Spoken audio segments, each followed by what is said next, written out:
On this episode of the End of Tourism podcast. Tourism is one of the last expressions of colonialism.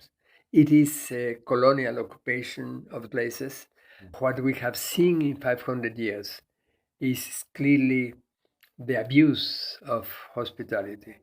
We have the classical example that Moctezuma was hosting with all his capacity, with the great honors, Cortés. He was hosted in the palace of Moctezuma, and he took Moctezuma prisoner in his own palace. That was an abuse of hospitality. And we have 500 years of abuses. Welcome to the End of Tourism, a podcast about wanderlust, exile, and radical hospitality. For some, tourism can entail learning, freedom, or financial survival. For others, it means the loss of culture, land, and lineage. Our conversations explore the unauthorized histories and consequences of modern travel. They are dispatches from the resistance. Our guest today is Gustavo Esteva, a deprofessionalized social activist, author, and elder. He is the co-founder of La Universidad de la Tierra, the University of the Earth, and the Center for Intercultural Encounters and Dialogues, located in Oaxaca, Mexico. Gustavo has authored and edited over 40 books, including Grassroots Postmodernism, Remaking the Soil of Cultures, Escaping Education, Living as Learning Within Grassroots Cultures, and The Future of Development, a Radical Manifesto. I first met Gustavo in 2015 at the Unitierra, Oaxaca in southern Mexico.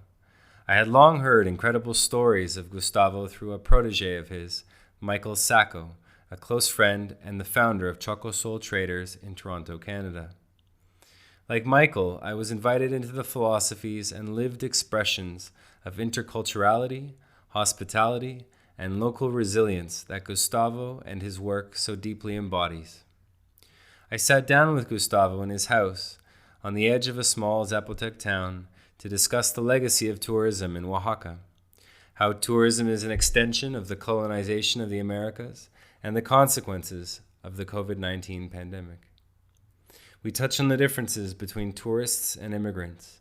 And finally, we delve into interculturality itself, radical hospitality, the philosopher Ivan Illich, and the Zapatistas of Chiapas, Mexico. Part 1 is entitled The Conquest and the Great Escape. So welcome to the show, Gustavo. Hi, Chris. Good to see you. We usually start the show by asking our guests if they would be willing to offer our listeners a little understanding of where we find ourselves today and where we find ourselves in the world and perhaps in our lives as well. I have really the privilege that that is one of the worst moments in human history. I am in a very good moment because apparently I will finally have the opportunity to process my stuff. I have published a lot of books and essays and articles, but most of what I have written in the course of my life is still unpublished and dispersed and it requires revision and polishing, and I have been promising myself for almost 20 years to do that, and I have been unable to do that. And this is apparently the moment in which I will finally be able to do that. Well, I look forward to that, and I've over the years been honored to hear you speak and to read many of those writings as well that have not been published as of yet. So I very much look forward to that, and may there be something for our listeners as well in the time to come that they might read a little more of your work. Great. In time, I will have a web page where I will put all that stuff. I will publish a few books, but basically I will have most of the stuff in the web. Well, I'll make sure that as soon as that website shows up in the world, that it'll be ready for our listeners and for the world as well via the End of Tourism. Great. So here we are in Oaxaca, in San Pablo Etla, And, you've been here in Oaxaca for at least a few decades now. Yes. In a sense, it is my whole life because I settled here the last 30 years. But I was coming since when I was a child because my family comes from here. And I was coming to visit my Zapotec grandmother to this place when I was 8 years old or something like that. Since your return to Oaxaca and over the course of the previous decades, many have come to know you as an elder and a vanguard for the social movements here in the state. During that time, you founded the Unitierra, or the Universidad de la Tierra, the University of the Earth. Could you tell us a bit about how that organization came into being and how it has evolved since then? Yeah, it is very interesting, in fact, because we had already one small organization basically for intercultural dialogue, trying to see how we can interact people of different cultures and learning that it is not just to talk, it's not just conversation, it's not trying to have a kind of understanding, but doing things together. Then in the 90s, I was involved with many people in different communities, participating with them in different activities, trying to learn how to interact, how to create interculturality as a reality, not as a dream or a possibility, but something we can really interact in the real world. And then in that kind of situation, I was participating in an indigenous state forum that met periodically to present publicly one idea, one position, one proposal to the society. And after 1 year of discussion in assemblies in the communities, the forum declared in 1997 the school has been the main tool of the state to destroy the indigenous people. And that was, of course, an historical truth. That was how in the 19th century they created education, the educational system, to de-Indianize the Indians. That was the purpose of the system of education. The majority of the people in that time were Indians in Mexico, and then they wanted to de-Indianize them. To be an Indian was a problem for the government in that time. And then they wanted, through education, to de-Indianize the indigenous people. And in a sense, they succeeded with many millions of people that entered the educational system as indigenous people and came out as something different, very strange, that we don't know exactly what it is. But then at one point, many indigenous people survived that process. And in 1997, they said enough is enough. We don't want more of this. And some communities started to close the school. You can imagine the reaction. Front page in the papers. These barbarians, they are dooming their children to ignorance. This cannot be the autonomy. We need to do something. And they put a lot of pressure on them.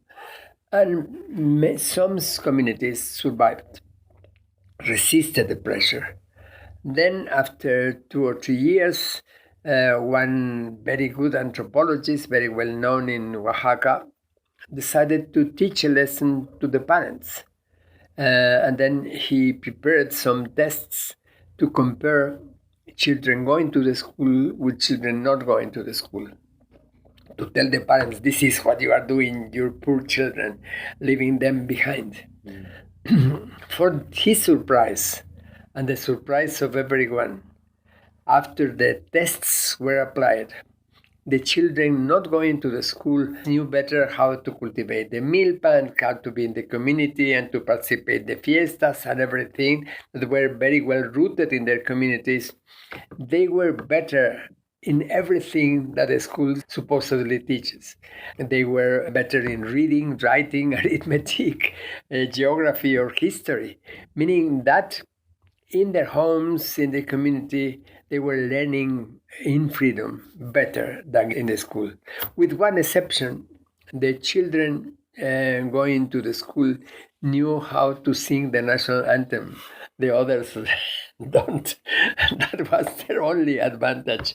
That illustrates very well the idea of the school, the idea of education that was created with the nation state and at the service of the nation state.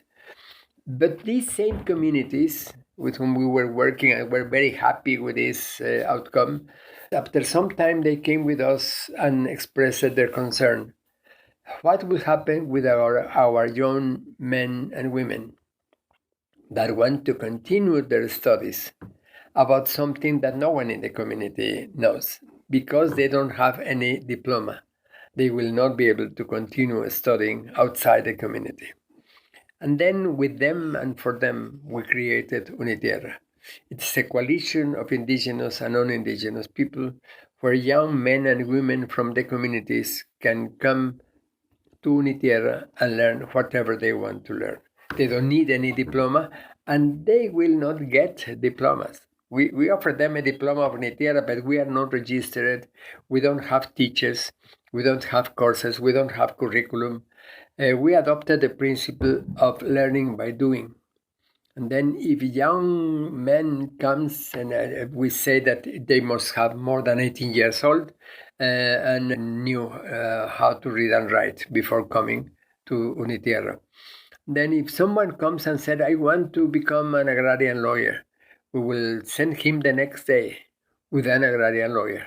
And he will learn how to be an agrarian lawyer, being an agrarian lawyer, doing the job, doing the activities of an agrarian lawyer every day. Of course, with the support of some books and some consultations, etc. In our experience, a young man can come and become a very good agrarian lawyer after more or less 18 months. He knows nothing about civil law, penal law, labor law, all the different branches of law, but he knows everything he needs to know to present the case in a court. That will be the proof that he is ready, that he presents a case in a court and wins it. And then he's ready to participate, to become an agrarian lawyer. That usually when these young men come for that purpose is basically for protection of their own communities. They are in trouble, they have agrarian problems, they have been always abused by lawyers, and then they want to have the preparation to defend their communities. And that is exactly what they get. And our first generation of students destroyed the remains of a curriculum. And the most popular area was popular communication. They wanted, of course, the young people want to have a radio and to learn about that kind of things. And then we said something, well, in the first year, they'll need to produce a pamphlet, to produce a radio program, to produce a video, to learn different kind of things. All of them at one point stopped and said, oh, this is my life. This is exactly what I want to do. For example, one guy decided video is my thing. I don't want to learn any other thing but video. I want to do video the rest of my life. And by the way, he is the best video producer in Oaxaca today. Wow. He has dedicated all his life to video, and he produced all kinds of videos. He's a very good video producer. He's an artist, and he even won several national awards because of his production. This is the kind of things. After a few years, we discovered that some young people could not come to the city of Oaxaca where we are because they did not have family or friends here. And then they don't have the money to pay for food and lodgement. And then we decided to go to the communities. That was, Chris, a real blessing. That changed the nature of Unitierra. We started to go to the communities to learn with them what they want to learn. It can be something very simple. For example, we don't have water. We need to do something because there is not enough water. Even when it rains, it is not enough. And then we go with the commission of them. We go to another community where they have solved that problem. And then they see the technology or whatever, and they say, oh, yes, that is exactly what we need. And then we learn with them how to do that in the community. Sometimes the problem is a little more complex. They tell us, well, because of the current situation in Oaxaca and in Mexico and the world, our young men and women cannot continue their studies. They cannot, because we don't have resources to support them, and they cannot find any kind of job, even of waiters in a restaurant. They cannot find how to produce their own life.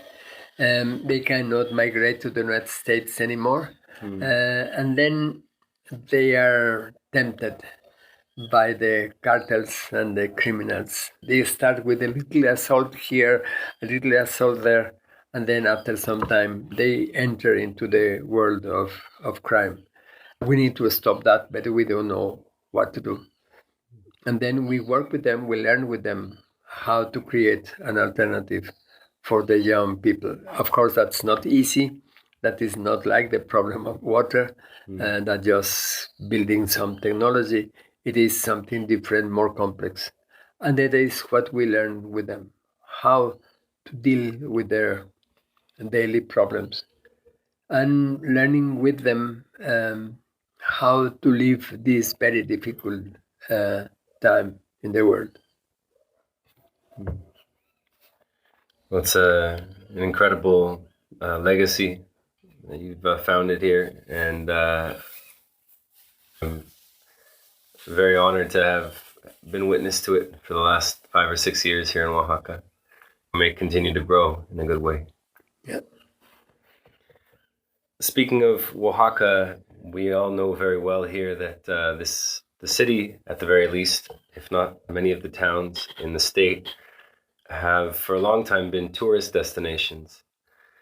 But in the last maybe 5 or 6 years, that it has become over-touristed. Given the fact that your grandmother lived here and you've been living here permanently for the last few decades, how have you seen the city and its people and its culture change over time as a result of tourism? Well, I will say very clearly that there are two different phases. One is the invention of Oaxaca around 1928. Oaxaca was a wide collection of different people, different cultures. And there was not something like the Oaxaca spirit or the Oaxaca tradition. And then there was a moment in which the Mexican government was trying to unify the Mexicans after the revolution. After the revolution, there were very different revolutionary factions in Mexico. And then they created this very famous party, the first incarnation of the dominant party that governed in a very authoritarian way for the next 70 years, Mexico. In 1928, they were trying to do something similar in every state. And in a very real sense, it was the invention of Oaxaca. And the first time that they created something like a political party, really a real political party in Oaxaca, it has 37 different factions because there were many different ideas and ideologies and interests and projections, and of course the many different cultures of Oaxaca. Wow. And then they decided to do something for unification. In 1928, they invented the Fiesta of the Guelaguetza. That Guelaguetza was a very old tradition. For centuries, the different peoples of Oaxaca came together to this specific hill in the city of Oaxaca for a traditional celebration and a change. They were bringing what every people were producing, pineapples or coffee or different kind of things. They were bringing for a change. It was not selling. It was a real change. It's a gift for the others, for the other peoples. It was a traditional celebration in which the people came together for that change.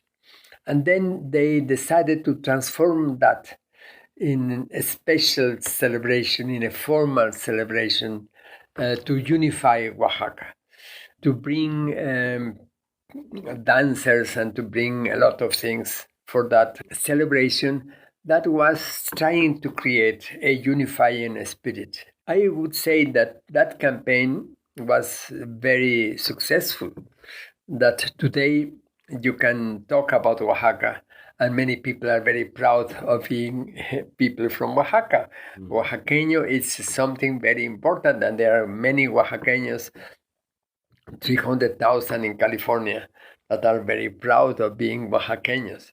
And it is something that many people say, yes, I am Mixtec, but I am Mixtec of Oaxaca. And that is something to be proud of. There is something like Oaxaca's gastronomy that is very famous and very appreciated. There are some clothes, some specific huipiles that are very Oaxaca. And then there are many things that are now associated with Oaxaca, and Oaxaca accepts. At the beginning, it became that Guelaguetza a very important touristic attraction. But it was not a massive flow of tourists. It was just some of them were coming in July for the celebration, and it became a tradition. And then they created hotels for them. Oaxaca in that time was a very small city. It has almost no hotels. And then those were created in the 30s to host this small amount of tourists coming every year, and then staying, and then also started to come in December for other fiestas of the city of Oaxaca. But it was not a massive flow of tourists. They really did not affect the situation of the city and the condition of the city was still for the people of Oaxaca, not for tourists.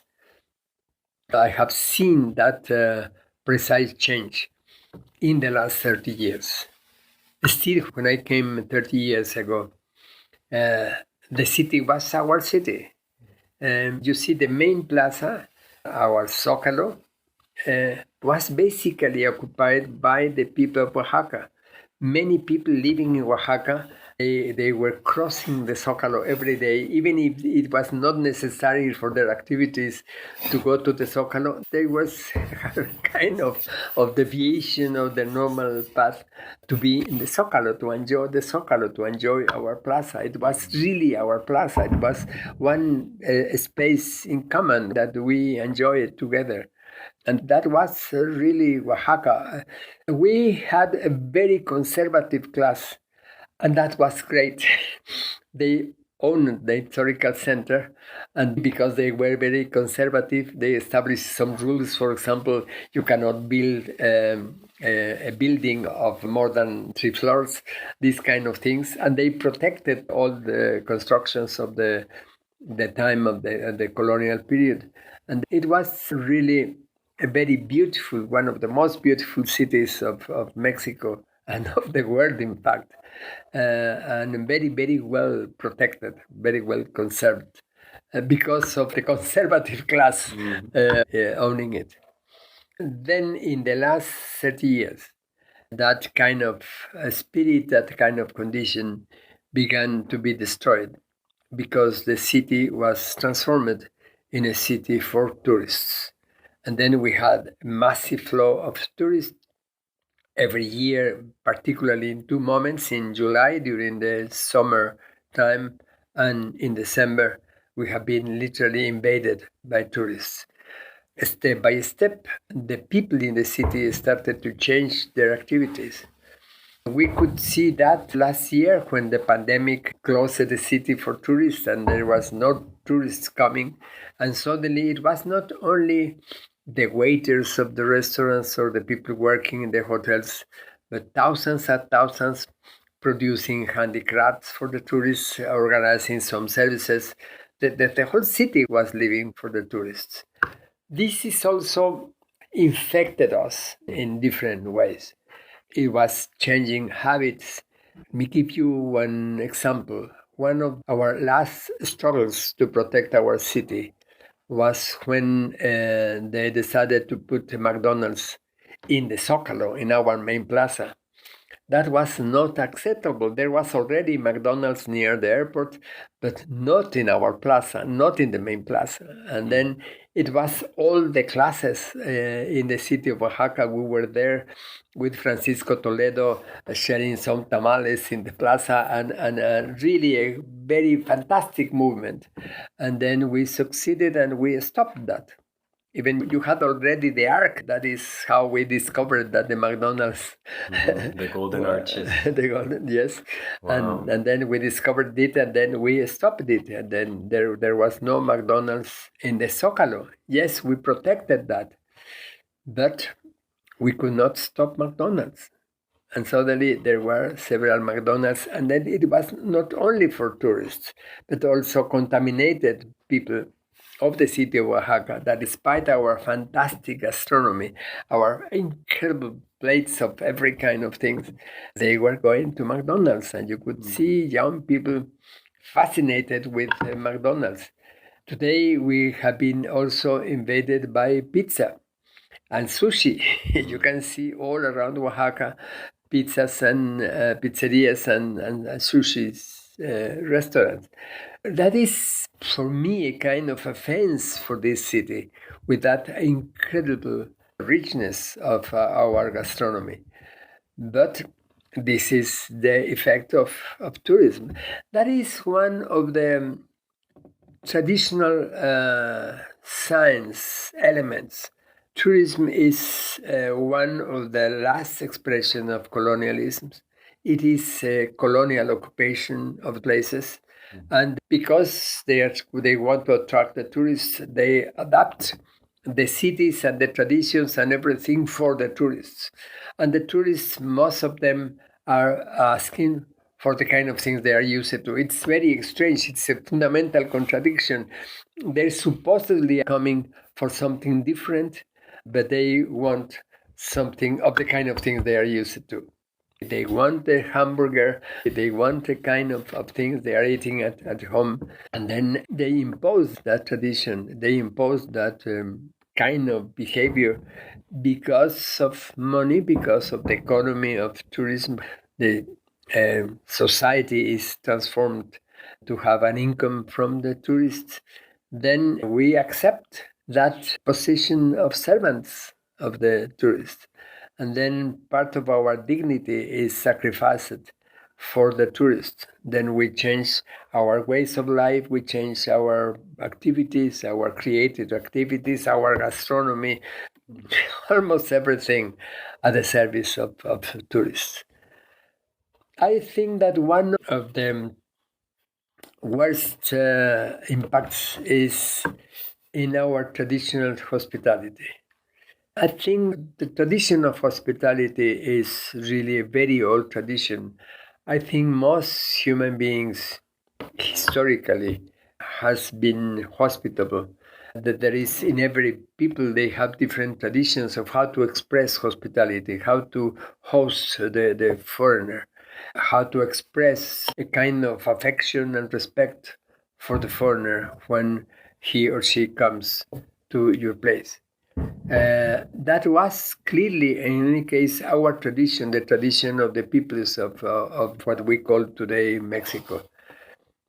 And what we have seen in 500 years is clearly the abuse of hospitality, how that hospitality was systematically abused.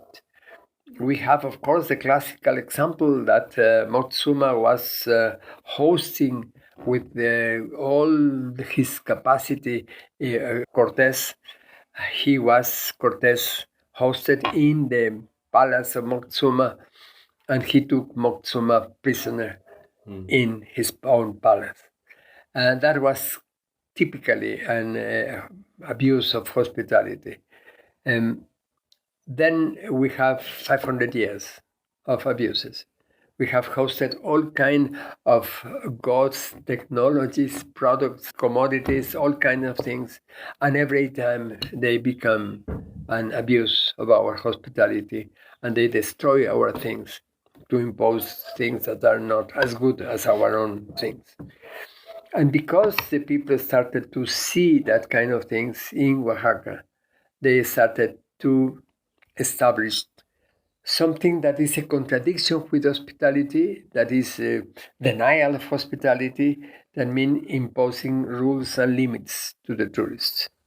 Some communities in Oaxaca that were very attractive for tourists, and many tourists were coming, and at one point they said, no, this is not possible.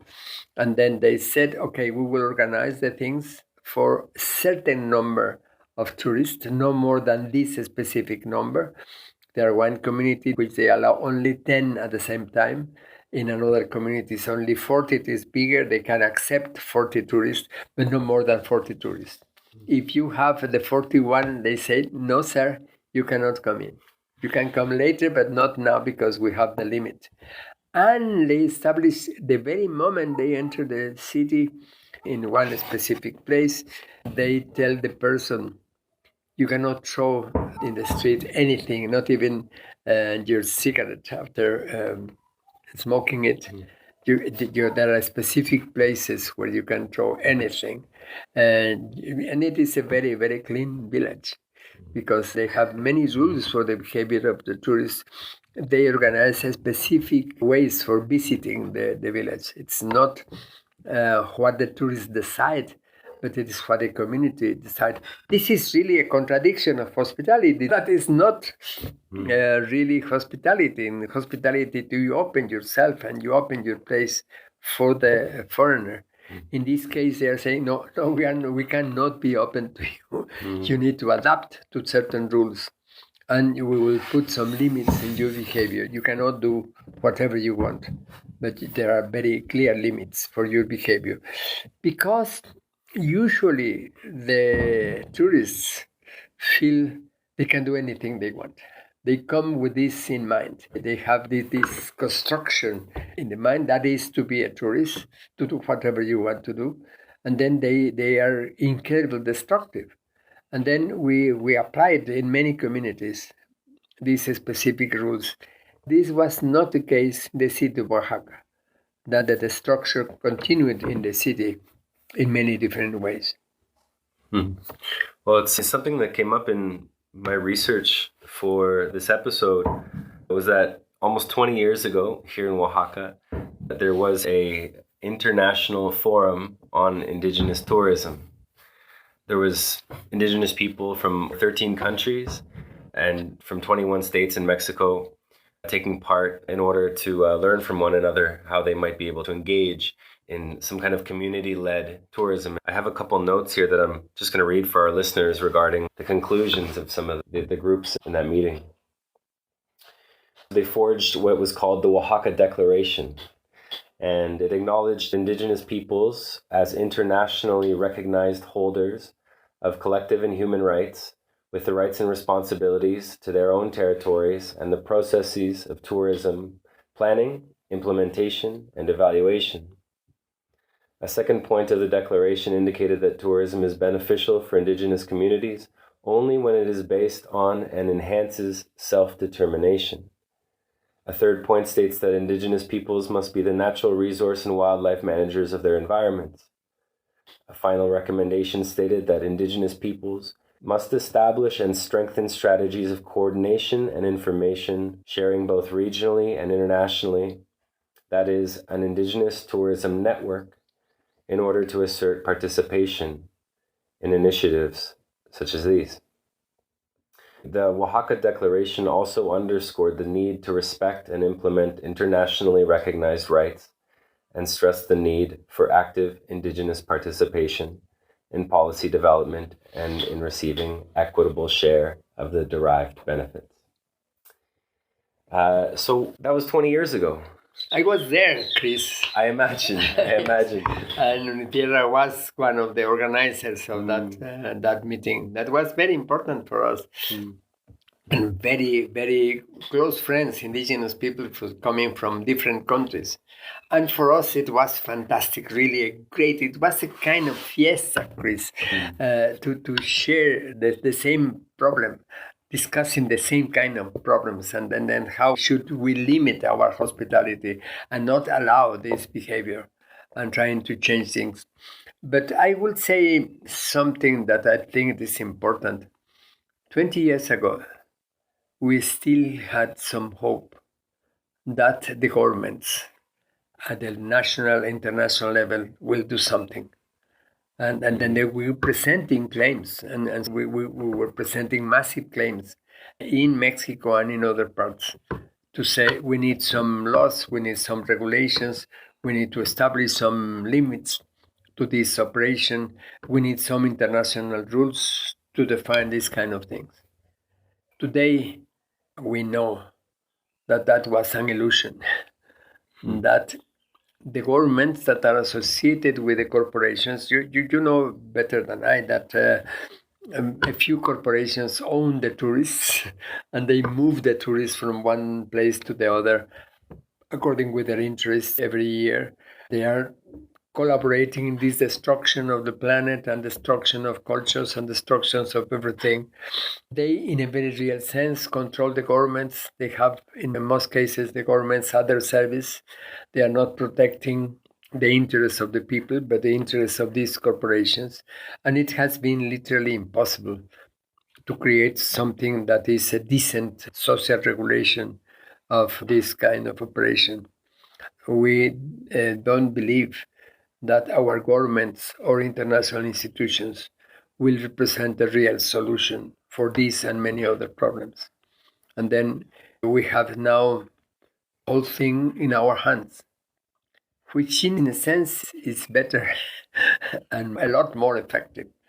As our communities have been demonstrating, the communities themselves, the system of government at the level of the community can really implement effective regulation of tourism. There are some communities very, very well protected in Oaxaca from the tourist invasion. They're, in a sense, still hospitable. They can invite you, and you can come, and they can be open and be hospitable within certain limits. And now it's, if we can say this contradiction in terms, it is regulated hospitality. Wow. And so, at least in that sense, the communities and the people in the communities, if they succeed or if they fail, at least they're responsible. Yes. For their successes or their failures. Yes. And they can learn. Right. They see they took a decision that was a wrong decision, they learn. This is perhaps the best example in Mexico and the world is the Zapatistas. Theory and praxis. Theory is praxis and praxis is theory. They take a decision, and after doing this, they have a reflection. What happened? How was it? Was good? Was bad? What is the outcome? And then they can change and modify their own behavior, their own rules by themselves.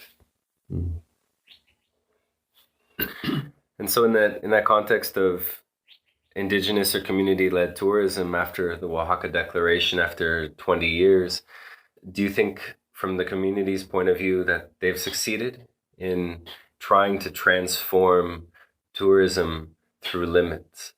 What's been your experience? In some communities, it's a total success. Yes, some communities have been able to really have control of this operation. And even in a very real sense, they have succeeded in controlled flow of tourists regularly. Because those that come to those communities, they really enjoy the experience. In spite of the limitations, at the first moment, they are not so happy. It's very strange for them to have this regulation. But after seeing what happens, they are really hosted beautifully, and they can really enjoy the real community, what the community is, what it has in terms of nature and in terms of the social organization, etc. And they really enjoy the experience. They share the information with others. And then these communities are having, even during the pandemic time, some people coming to visit them because this is good for everyone. This is a kind of arrangement that is good for everyone. In the case during the pandemic, they imposed even more controls. They had many communities closed in Oaxaca because of the pandemic. and did not allow foreigners to come in. But in certain cases where they have all the rules well established, they have rules for accepting some foreigners under certain conditions. Then, because they have this experience and they have some successes, very, very clear successes in protecting the community, protecting nature, protecting the life of the people in the village. And they now have accumulated one experience in that direction. Unfortunately, I don't see that in the city of Oaxaca. In the city of Oaxaca, the pandemic represented really a tragedy for many, many thousands of people. It was really not only those in hotels and restaurants that were, many of them were closed, but those having a whole life associated with tourism. I think we need to associate this with what is happening in the world. And I am afraid that after the situation of the pandemic, that deprived many people of the possibility of traveling, and that they wanted to travel, but they were not allowed to do that, there is a kind of anxiety. We can see in the following months an explosion of tourism. But I have the feeling, or at least the hope, that this will be not permanent flow. It was just the explosion. We are having many forms of this explosion. Mm-hmm. After the confinement, many people are going to the street just to go to the street, just to have a feeling of freedom. I am sure that we will have something like an explosion. We are already seeing it in some moments and some areas, an explosion of tourism. But my hope is the tradition of tourism as one element of life that became, for many people around the earth, a way of escaping the prison of daily life.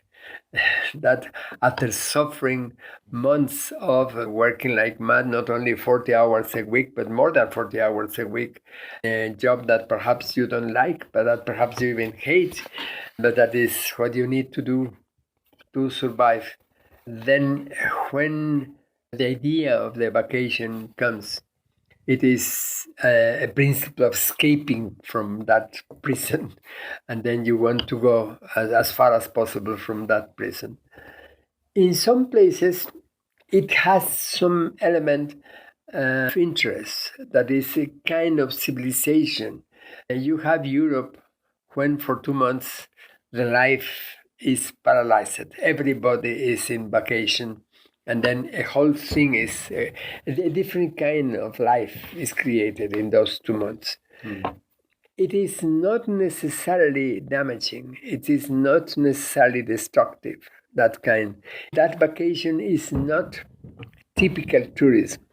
It is traditional visits to certain places, traditional ways of life that are for the summer in Europe.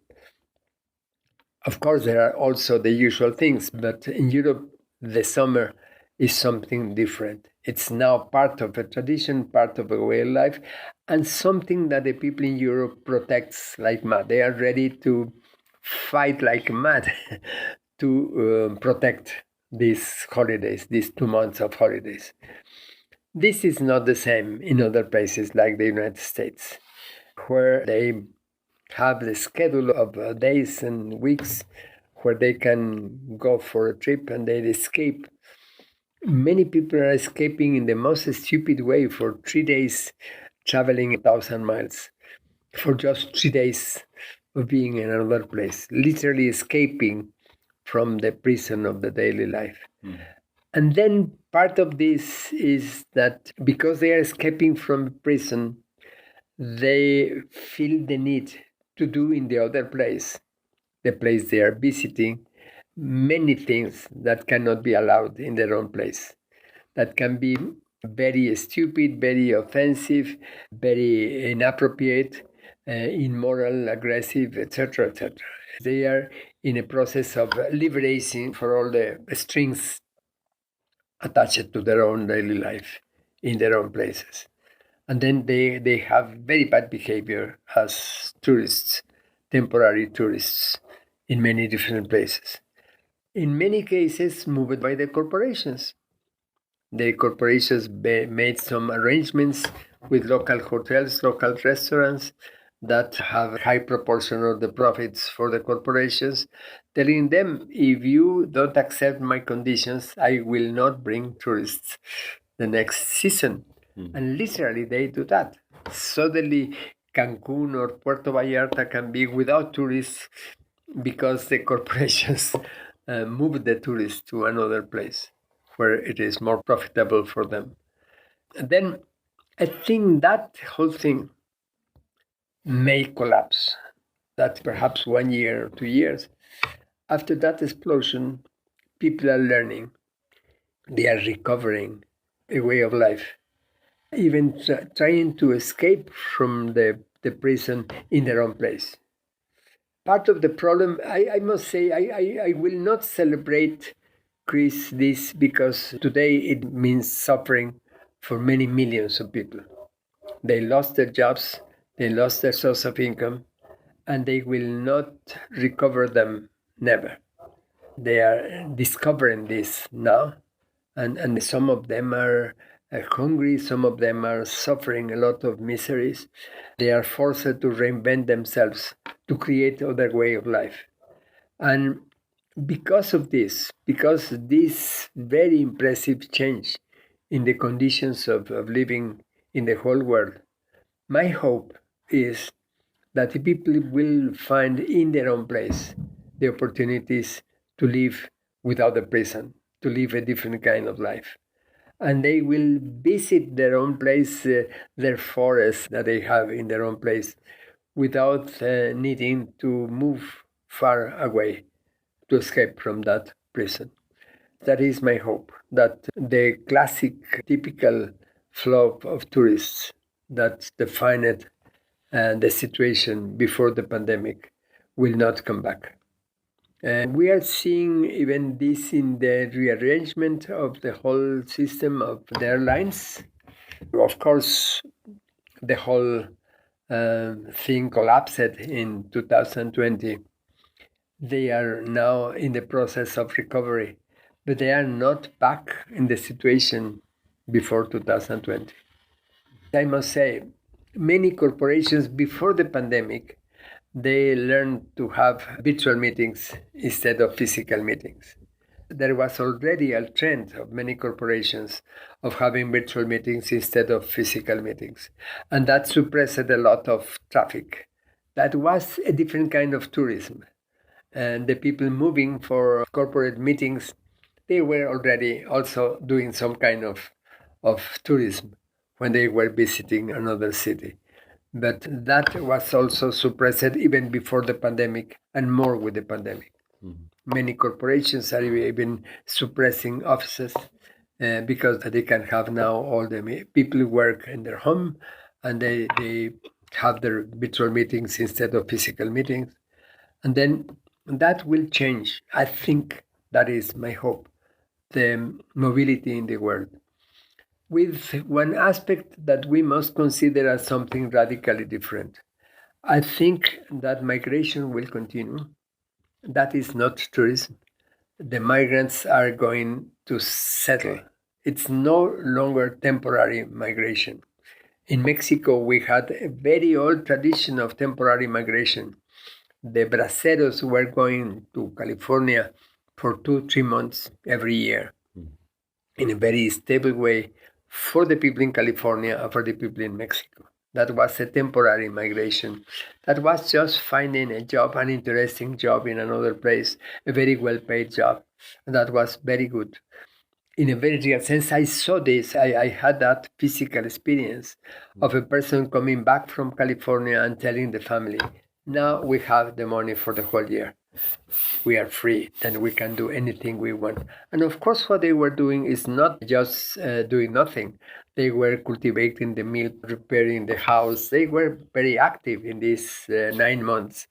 But they did not have anymore any kind of economic pressure. They have enough money for the whole year with these 3 months of work. That was a temporary migration, very positive for both parties. The farmers in California were getting very good labor force for the crop or for specific activities in a very convenient way. This is not the case today. What do we have? It is massive migration. Perhaps the Comandante Marcos is right, that perhaps in a few years we will have something like a third of the people in the world as migrants. Wow. That as much as that number. Some places are approaching that figure. We are seeing this even in Central America and some countries in Africa. There is a really massive migration, and not only because of the war like in Syria, we have massive migration because of the wars there.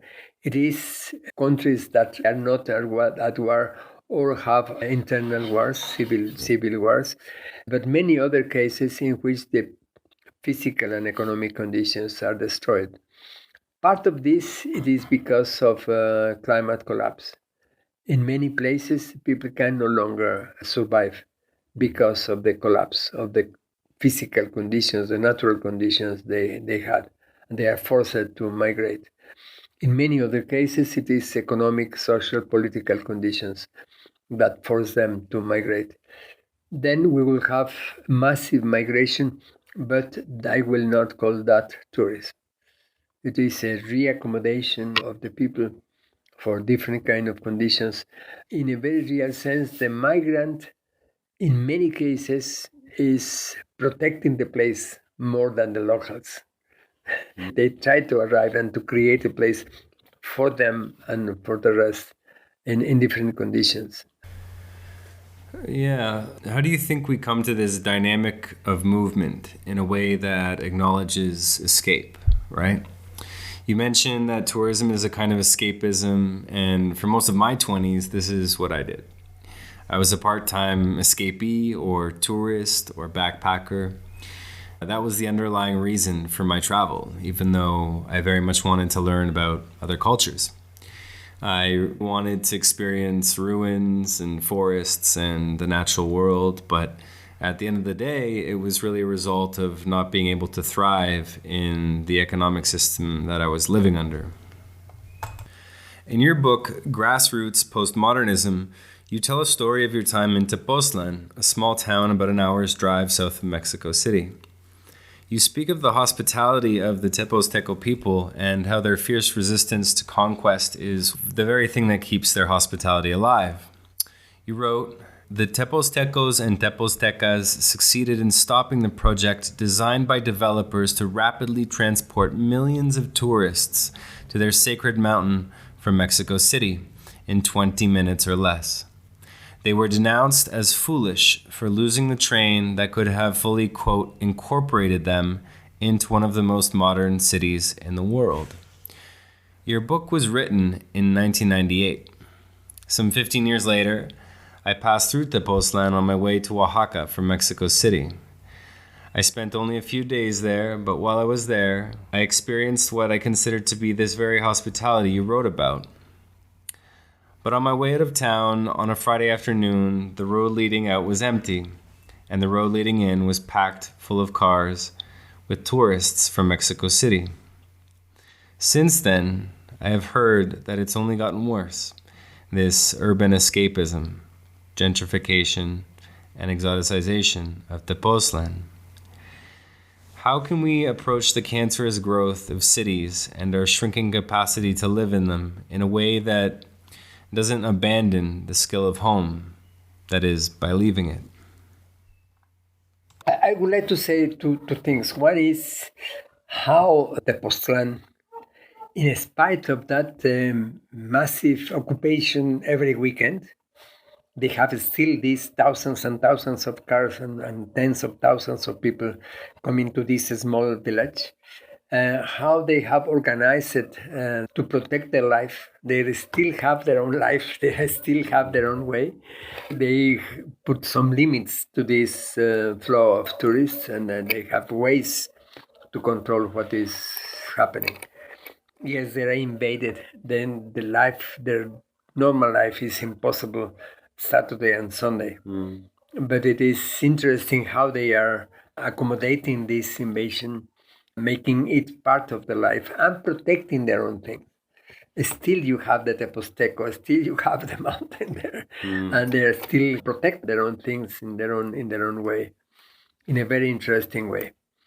On the other side, I could say that if you live in a monster of 25 million people, life is impossible. No matter what you do, you have some still beautiful neighborhoods, places where you can have something like a good life in that monster. But for most of these 25 million, life, it's terrible. It is impossible. No matter what you do, no matter if you have a good job or money, you don't need to work, still to live today in that monster it's a horror. You have still in Mexico City people that work for 8 hours and spend 4 hours coming and going from the job. And then you have daily journey of 14 hours because those 4 hours in public transportation or even in your own car, it's a horror. It is really impossible. Then I can very well imagine that they want to escape as much as possible every week, not only in longer periods of vacation, but every week they want to have another possibility. And then there you have around Mexico City a lot of places like Tepoztlan where the people go. In fact, Cuernavaca, that very big city now near Tepoztlan, Cuernavaca is now a weekend home of 1 million people in Mexico City, meaning that the Cuernavaca becomes during the weekend twice the size because many people in Mexico City build a house or bought a house in Cuernavaca and they are going there to spend the weekend. That is the normal life for them. To have a life in Cuernavaca because they cannot have the life in their own place in Mexico City. And then I can imagine that. And of course, I think everybody knows that the only solution for that specific problem is to abandon Mexico City, to reduce Mexico City. You cannot have a decent life with 25 million people. They are destroying everything. They will not have water. They will not have oxygen. They will not have anything. In a real sense, that process is already happening. During the last 15, 20 years, more people are leaving Mexico City than the people are coming in. The flow of people to and from Mexico City has clearly inverted. In the same way that I started to do that 30 years ago, and then I abandoned it after 50 years of living in Mexico City. I was born there, and I enjoyed many things in Mexico City for 50 years. After 50 years, I abandoned Mexico City. Thousands and thousands are abandoning Mexico City and other big cities. That is already happening. I think that the big cities will be abandoned. It is impossible to keep them going. Right now, they are suffering a lot and trying to decide what to do because they are in trouble with water. The main source of water for Mexico City is collapsing, and then they will not have enough water to bring to Mexico City. And then that is a real crisis, a very serious crisis. And there are not clear solutions for that. Yeah, I've heard similar things from some scientist friends here in Oaxaca that the water crisis basically ensures that people will be forced to leave their homes and forced to find new places to live. It seems the flow of water is predicated on the flow of people, and in Oaxaca, tourism seems to be an enduring cause of drought. The entitlement of tourists means they almost certainly use too much, and of course the hotels and Airbnb owners do little to stop it once they're confronted with the customer service prisons they're locked up in. So more tourism equals less water, equals more tension and strife and migration. Eventually this builds up, no? People start looking for someone to blame, and the foreigner is often the easiest culprit. Some might blame the local government or even themselves, but by that point it's often far too late. Local hospitality can turn into local hostility, and that's where I'd like to go next, towards hospitality, if that's all right with you, Gustavo. Please, please. Stay tuned for part 2 of my conversation with Gustavo Esteva, where we talk about interculturality, radical hospitality, the philosopher Ivan Illich, and the Zapatistas of southern Mexico. Thank you for listening to this episode of the End of Tourism podcast. If what you heard had its way with you, if the arrows hit their mark, click subscribe on Spotify, Apple Podcasts, or wherever you're listening. To go deeper, join us at theendoftourism.com and follow us on social media under the handle The End of Tourism. Until then, farewell, friends.